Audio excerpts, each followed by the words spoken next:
Hey, what is going on YouTube?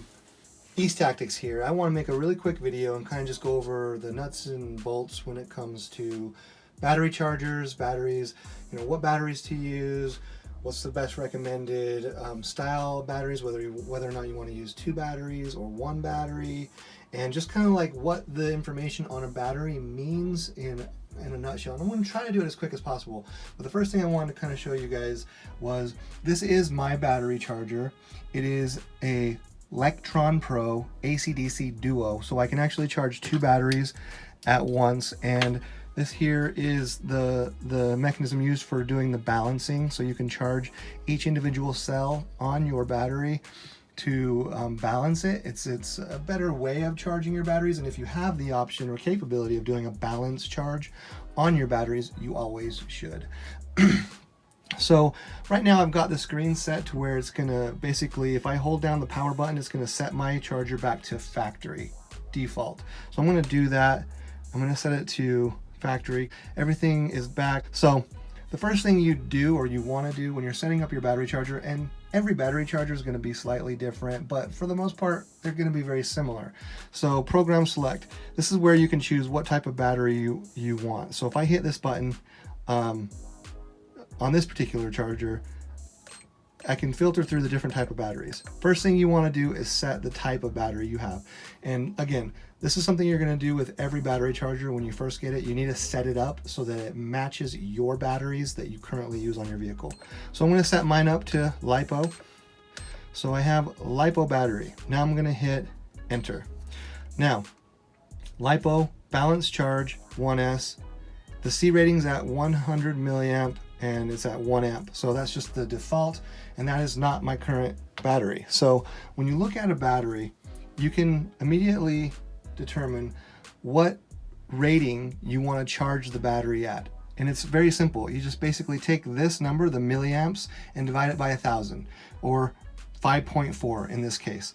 In a battery like this one, this is a 4S battery, and the charge rate at 1C, and you might ask, well, what does that mean, charging your battery at 1C? Well, in this case, in this particular battery, it says 3C charge. This one actually is kind of warped a little bit, so let me grab this one. It says 3C charge, which actually, I don't know if that's rare or not, or if it just attracts this thing, but basically what it's saying is this thing is built in a way that you can actually charge it at 3 times its typical rating. 99% of the batteries that you charge out there in the world are not going to have anything on it like this one. It's not going to say that you can charge it at this. 50C is something else we'll talk about a little bit later. But if you don't see like 1C, 2C, or 3C on your battery, then it's automatically by default means that it should be charging it at 1C, or at the milliamp divided by 1,000. In this case, 5,400 divided by 1,000 would be 5.4. So let's go in, and the first thing it's going to ask you to do is to set it up. So what should it be, a 1S battery? No, we want this to be a 3S. So 1, 2, bumped it up to 3S. Now for the rating, for the C rating, how fast we want this to charge, we want it to be at 5,400 or 5.4. Now what's nice is this one actually tells you the mAh, so I'm just going to jump it all the way up to 5,400.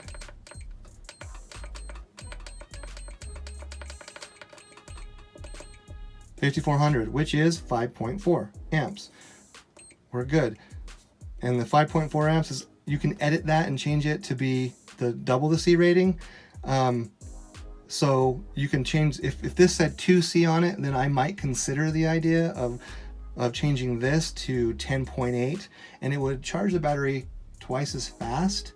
However, this does not say that this battery is compatible with charging at that speed.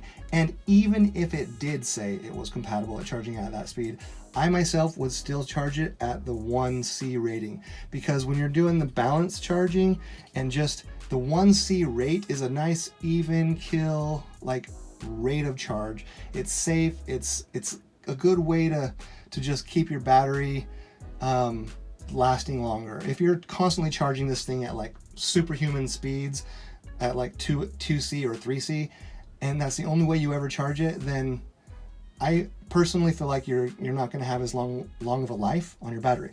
So anyway, 5.4C. Now, the other thing that I like to do is I like to go back into the menus and look for any type of setting that has to do with just typical settings. Like there's digital power, memory save, memory load. Okay, user settings. Look for a user settings thing and click on that.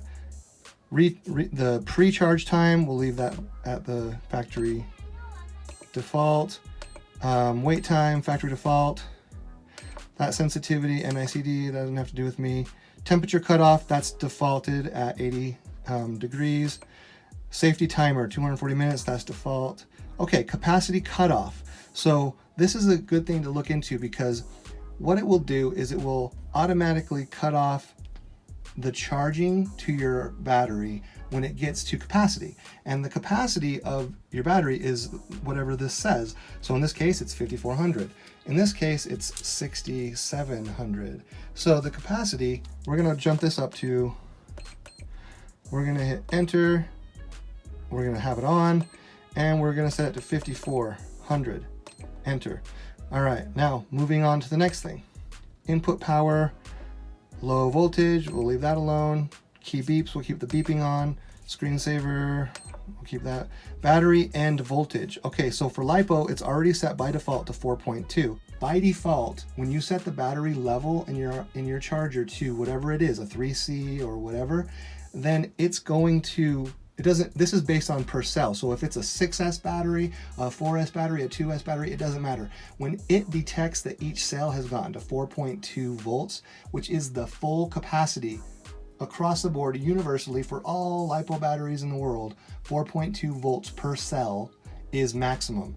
It's going to stop charging your battery, which means that if you set your charger to charge your battery and in an hour it's full, and you don't come back for 2 hours, your battery charger is going to be on and it's going to be plugged in and everything like that. But it stopped feeding power to your battery, and it's no longer going to, it's not going to blow up your battery. You don't have to worry about it being unsafe, because the charger knows that 4.2 volts per cell is capacity, and it's going to stop feeding power to the battery, and it's going to blink and it's going to say that it's full or it's done or whatever, because it detects when it's full. Now, the thing I set up prior, I was just basically setting that up as a second stage backup. When it gets to 5,400 milliamps, it's going to also detect that it's full. So anyway, so that's that. Factory reset. Now we're back to the factory reset. So that is basically how you set up your charger. And in this case, what you want to do is, I like to do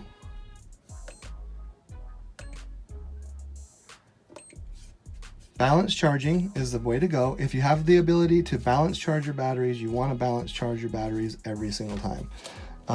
It's just better for the cells when they're balanced. So you plug this thing in first, then plug your battery in like so. And then for this model, you have to hold down the start button. Then it's gonna detect, okay, is this a 3S battery? Yes, 3S battery. Confirm, enter. Okay, now it's charging, and it's showing that this battery is currently at 11.87. That's because I had it set to storage mode. Now, let's talk about storage mode. Storage mode is about 40 to 50% of the battery. Now you'll notice that this thing is showing 11.94 volts, which is the total capacity of the battery at this time. So you might ask the question, what is full capacity on your battery? So on the battery, it says 11.1 volts, 5400 milliamps, and 50C. What does the 11.1 volts mean?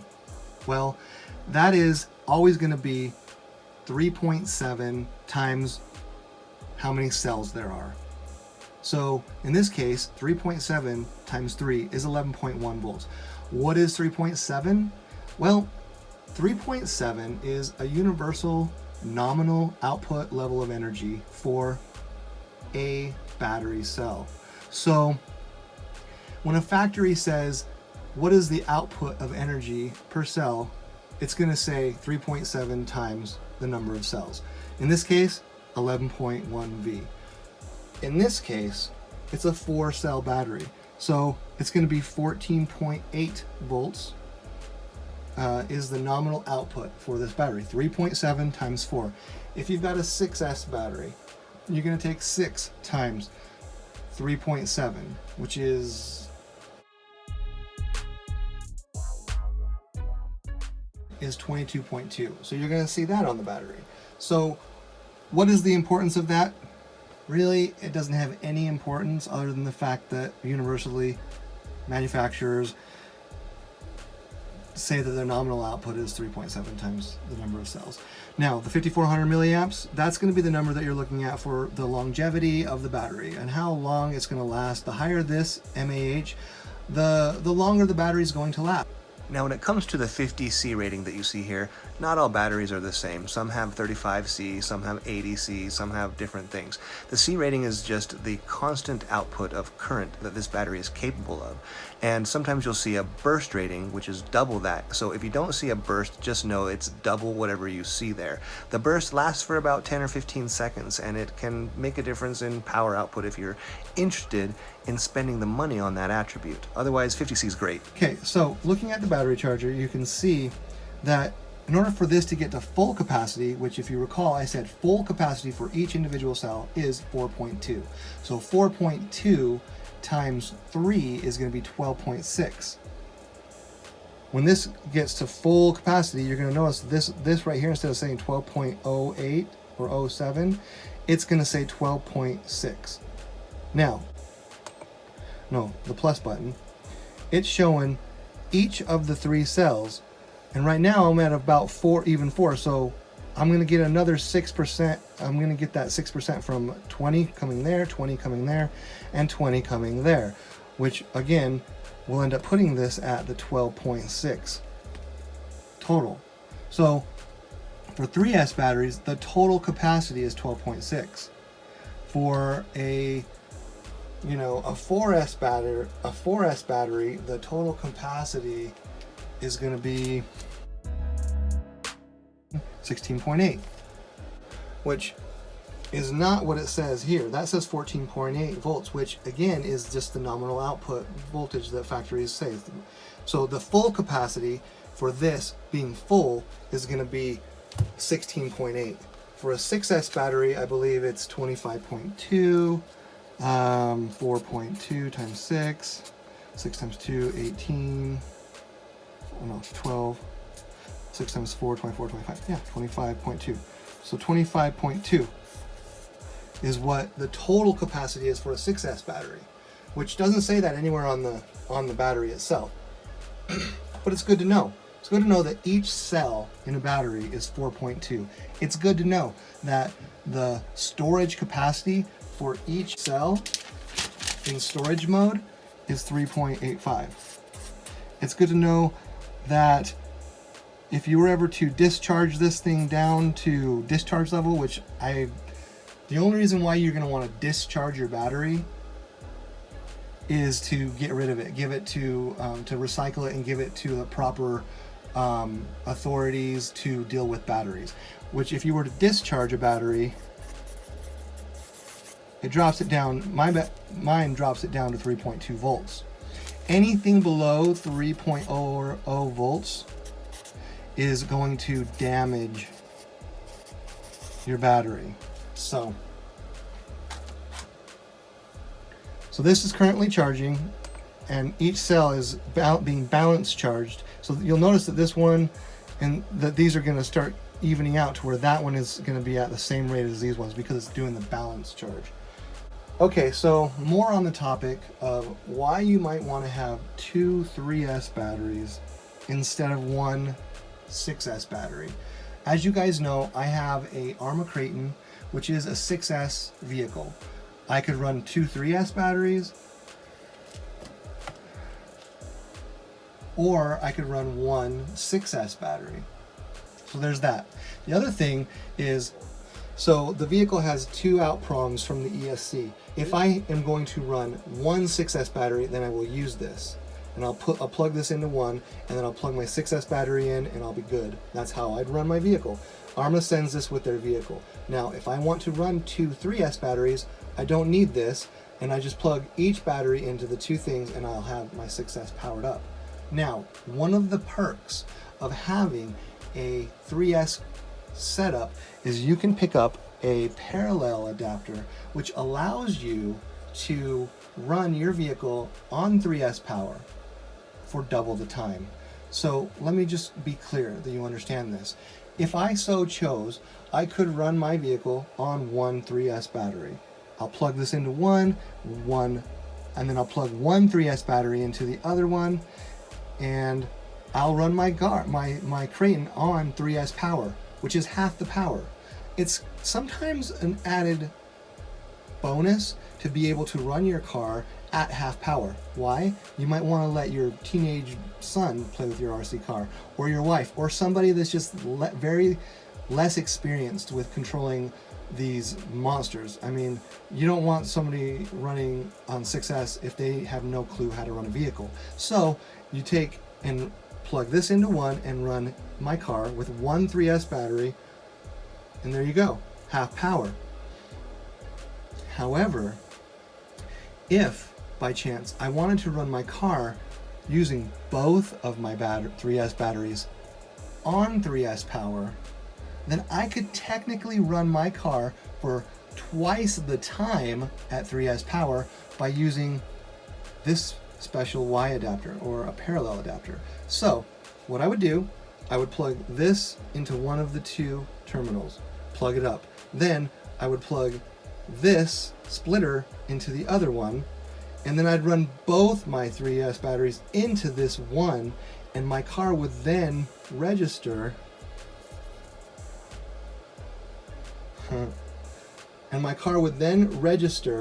two 3S batteries for 10,800 milliamps at 3S power for twice the time.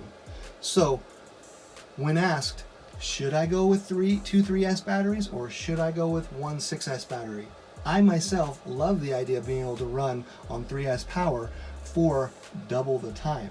Granted, I never run my RC car on 3S power because I'm freaking loving it at 6S power, but I'm capable of handling it at that speed. So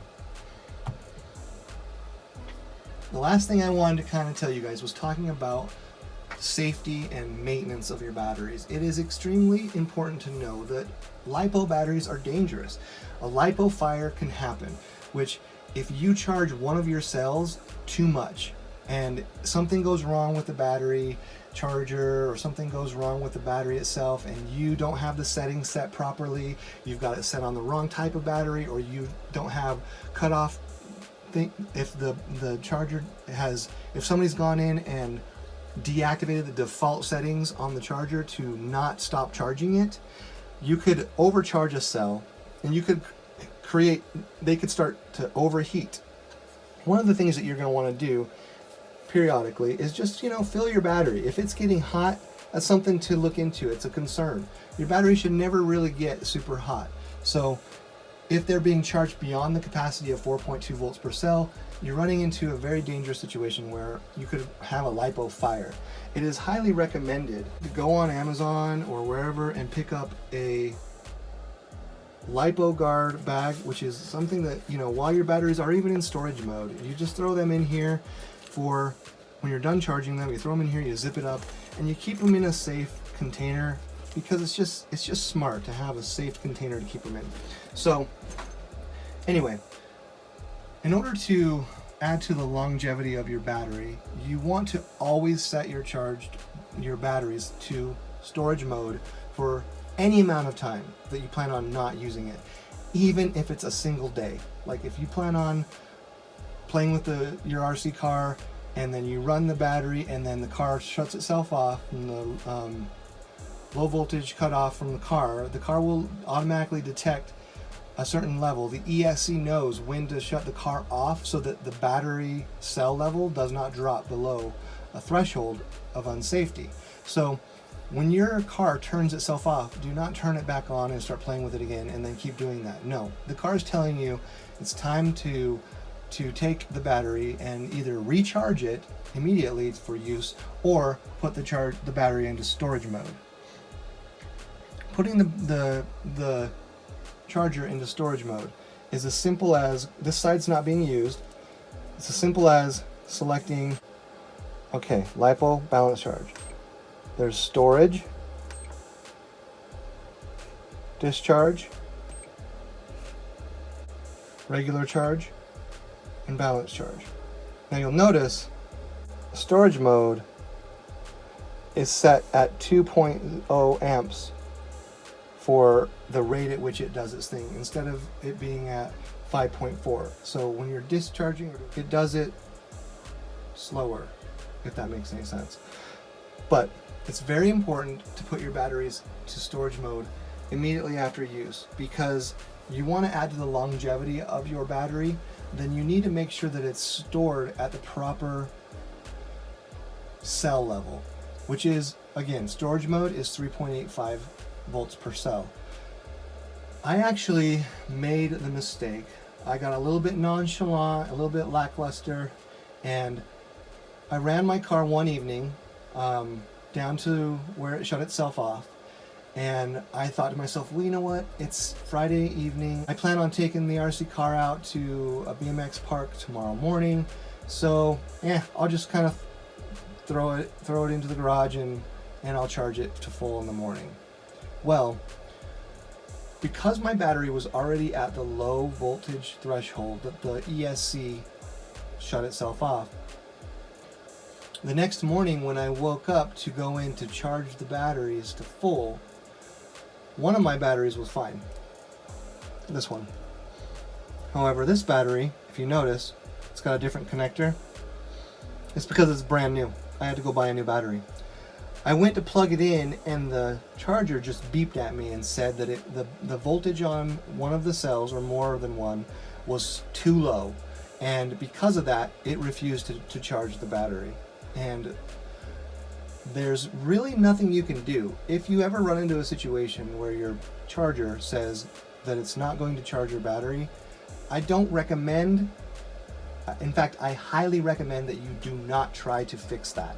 In other words, you don't try to force the battery level up high enough to where it stops detecting a low voltage or whatever. Don't even try, because if your battery is detecting a low voltage on one or more of the cells, it might be as simple as the fact that it got too low, but because it got too low, its potential for damaging the cell is high, which means if you try to undo that and try to recoup that energy and try to get your charger to re-recognize it again, you're likely messing around with the cells in the battery to where you might overcharge one of them, or you might just do something stupid. And so it's actually a bad battery if your battery charger tells you that it's got low voltage and it's not detecting it anymore. So I went and I took my battery to the hobby shop and I asked them if there's anything I could do, and they said nope. So I bought a new battery and now I have a new battery. Moral of the story: every single time you use your RC car, the moment you get done using it and you plan on putting it on the shelf or letting it sit, even if it's for a single evening, I highly recommend that you always create the habit of putting your battery into storage mode immediately when you get done running it. Storage mode is the safest mode for your battery, and it's gonna add to the longevity of your battery. Now, how long can you store a battery when it's in storage mode?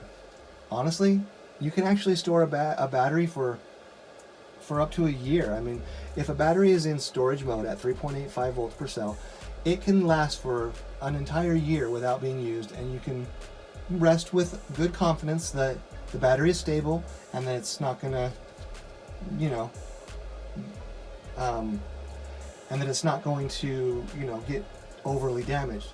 Obviously, if you're storing something for that long, you want it in one of these bags. But it is also highly recommended that every month you go in and you reset it to storage mode, because over time the batteries do lose power, and they lose more power if they're in a hot temperature. So if you actually are running, if you're actually going to store your battery for a year without using it, then you definitely want it to be in a cool area. The higher temperature that your batteries are sitting in for their normal, like everyday lounging, you want it to be cool. You want it to be like, I mean, obviously you don't have to put it in the fridge, or you don't have to put it like, you don't have to go out of your way to put it in circumstances that cost you extra money to keep them cool. No, 70, you know, below 70 degrees, the cooler you get, the longer your battery will last. So you can store a battery at storage mode in a typical temperature, 69, 70 degrees, and it'll last you a good year in storage mode. But if it was in the 50 degrees, it would probably last you a lot longer. You lose less power over time. So it is very recommended, though, that if you do let your battery sit for over, you know, extended amount of time, that every month you should go in and set your batteries back to storage mode at 3.85 volts per cell once a month. Anyway, guys, I hope you enjoyed this information on this video. I appreciate you kind of checking out my channel. If you have any other questions about like the Arrma Kraton or the Arrma lineup, I pretty much have a video almost on every topic that you can think of, and there are more to come. Just a quick heads up on, I am still planning on installing a BEC into my ESC. I'm going to be installing this BEC Castle Creation. Basically, this is going to allow me to increase the volts to my servo, because the servo I bought, the Savox SW1210SG, is capable of taking 7.4 volts. So I'm going to be installing this into my RC car. I'll create a video on this and show you what that's all about. Also in the works, I found some heat resistant, hope you can see I found a sheet of heat resistant mesh that I'm going to use to put a square over my ESC to protect from debris and stuff getting in. So I'll create a quick video on that and show you where I got this.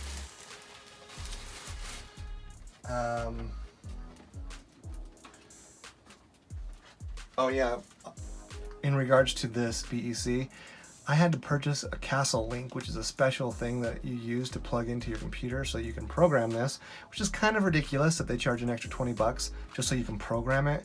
Of course, you could probably bypass buying this if you just took this to your local hobby shop and they'd probably program it for you. But I will create a video on how to use this to adjust the settings on this. Fun.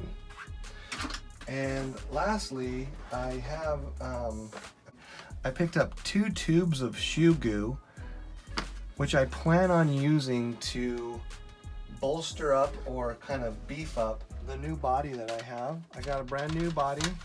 Actually, it was given to me by a friend. Shout out to Jay. He sent this to me, and I thank him very much. So I'm going to be taking and putting in a mesh, like a drywall mesh grid-like material. I'm going to layer that across the entire bottom of the inside of the body, and then I'm going to be putting the shoe goo across the entire thing, which the cool thing about shoe goo is it dries and it still has the ability to bend, and it dries hard, and so it's going to basically tank up the body. My old body has taken a lot of damage in this area and in this area and just like all over the place. And so I've heard that this method or this tactic for tanking up your body is really works well. So I'll be creating a video on that here pretty soon. So if you haven't subscribed to my channel already, please do so and keep an eye on these videos, and I will let you know kind of the results of how to increase the torque on your servo with that BEC and other things to come. So anyway, East Tactics out.